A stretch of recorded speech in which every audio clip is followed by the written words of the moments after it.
Number 8, a pulley problem, used to lift. So that means the load was 700 pounds. 9 support strands. What effort force? We're trying to find the effort force. So if we look at our formula sheet, we can see right away that we now have the load force and the effort force, so we could find the actual mechanical advantage. There's also the IMA, and if we also scroll down, we can see what pulleys are. The IMA is the total number of support strands. So it looks like on this one, we already know that the IMA is 9, and now we need to find the effort force. But there's this word ideally here. So if we start out here, well, if it's an ideal situation, the IMA is going to be equal to the AMA, which means 9 is going to equal our AMA, which is the load force, 700 over our effort force. So now we have to solve that for effort force. Number 9, if 108 pounds of force is actually required to lift the mass, so that's going to be our effort force here. What is the actual mechanical advantage? Well, the AMA is the load force, which is still 700 pounds, and then we got to divide by the effort force, which is now 180. So we could finish that math there and see what that equals. Under levers, nice hat.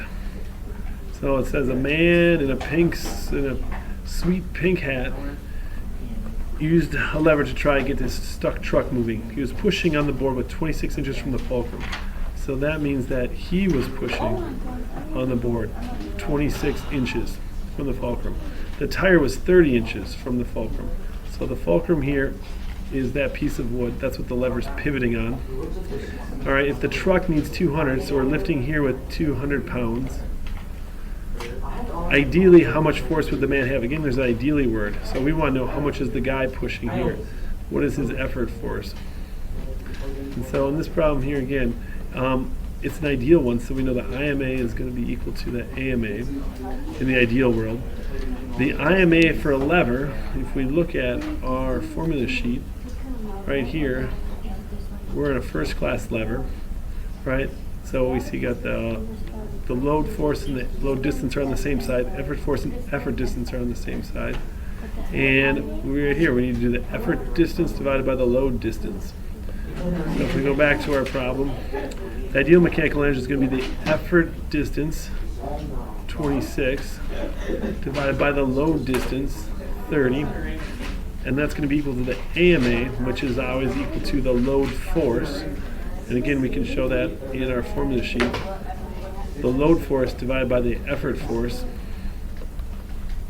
The load force is 200 pounds, and we're trying to find out the effort force. So here's the equation we need to solve for effort force.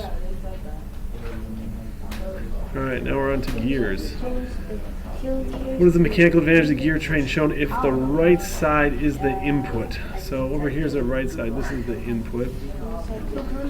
And that means over here is the output. Okay, if 25 foot-pounds of torque is applied to the right gear, so over here we got tau in is equal to 25 foot-pounds.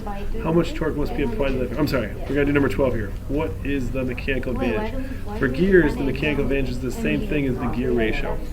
And in this case here, it's going to be output teeth over input teeth. So in a simple gear train, the idler gear does not do anything to it because it cancels out. And we can see that these gears are identical. We can look here. 1, 2, 3, 4, 5, 6, 7, 9, 10, 11, 12, 13, 14, 15, 16.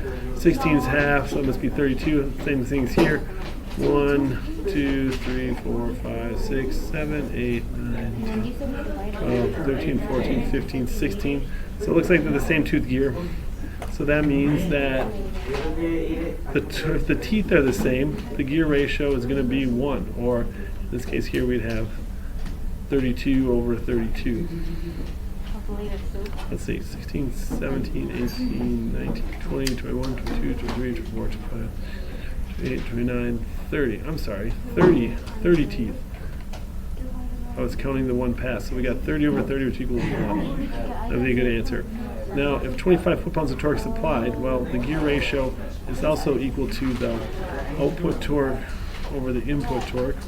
And we can check that one on our form to make sure here if we're looking at gears.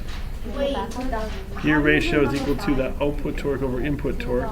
How do you find the ideal output? And if the gear ratio is 1, that means the output and input torque have to be the same. Again here, the idler gear doesn't matter for gear ratio, so you can just skip that one. How many turns would it take? Well, since the gear ratio is equal to 1, that means there's going to be a 1-to-1 ratio of turns for the input and output. So if you make one rotation on the input, you're going to need one rotation on the output.